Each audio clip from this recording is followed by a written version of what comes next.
बहुत समय पहले की बात है। विजयनगर एक समृद्ध राज्य था, जहां की धरती सोने चांदी जैसी चमकती थी। वहां की नदियां मीठे जल से भरी रहती और खेतों में फसलें लहराती थी। व्यापार इतना विकसित था कि दूर दूर के व्यापारी यहां आकर अपना कारोबार करते थे। राजा वीरेंद्र सेन न केवल पराक्रमी योद्धा थे, बल्कि न्यायप्रिय और प्रजा के हितैषी भी थे। वे हर सुबह दरबार में बैठकर राज्य की समस्याओं को सुनते और न्याय करते।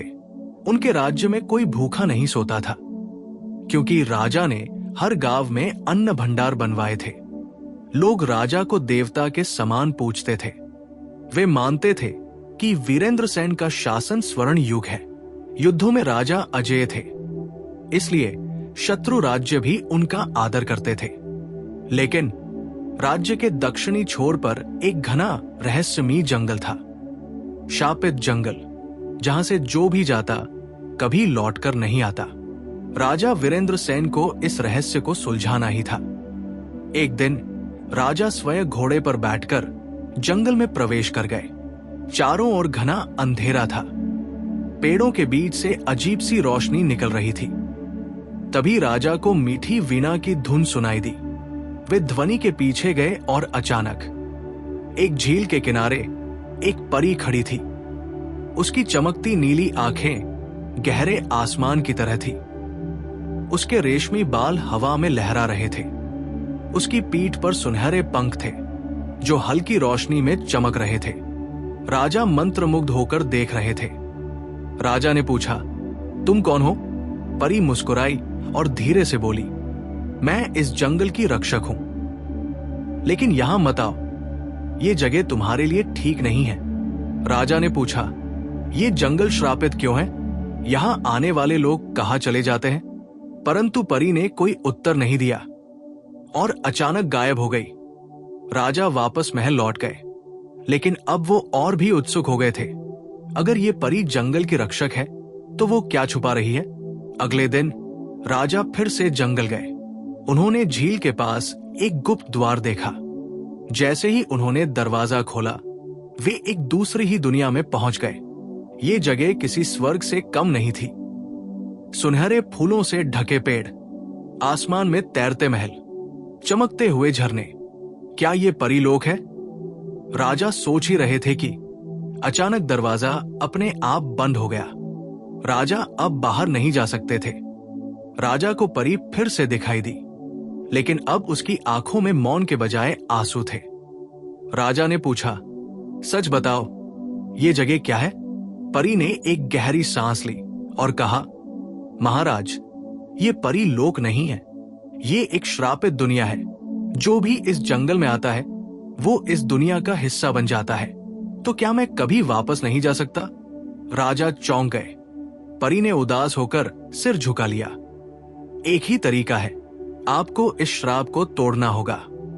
परी ने राजा वीरेंद्र सेन को पूरी कहानी बताई। महाराज, आप ही पूर्व जन्म में इस स्थान के राजा थे। आपका नाम राजा प्रताप सिंह था। आप और मैं एक दूसरे से बहुत प्यार करते थे। हम सबका जीवन अच्छा चल रहा था। आप भगवान शिव के बहुत बड़े भक्त थे। आप हर दिन अपने राजपाट को संभालकर भगवान शिव की तपस्या करते थे। एक दिन भगवान शिव ने आपके भक्ति पर प्रसन्न होकर आपको एक दिव्य कमंडल दिया। उस दिव्य कमंडल के जल से कोई भी व्यक्ति हमेशा के लिए अमर हो सकता था। ये बात उस दुष्ट जादूगर कालसुर को पता चली। उसने उस कमंडल को पाने के लिए हमारे राज्य पर हमला किया। आपने उस दुष्ट जादूगर कालसुर को कई बार हराया था, परंतु एक दिन वो छल से आपको मारने में सफल हो गया। कालसुर इस दिव्य कमंडल को पाकर अमर बनना चाहता था, लेकिन मैंने अपनी शक्तियों से उस दिव्य कमंडल को नष्ट कर दिया, जिससे वो जल कभी किसी को नहीं मिल सका। गुस्से में आकर कालसुर ने पूरे स्थान को श्रापित कर दिया। उसने ऐसा श्राप दिया कि अब यह स्थान एक अलग दुनिया बन जाएगा, जहां कोई भी आकर वापस नहीं लौट सकेगा। मैं इतने वर्षों से आपकी ही प्रतीक्षा कर रही थी। मैं जानती थी कि एक दिन आप जरूर आएंगे। आप ही इस श्राप को मिटा सकते हैं, परंतु ये इतना भी सहज नहीं है।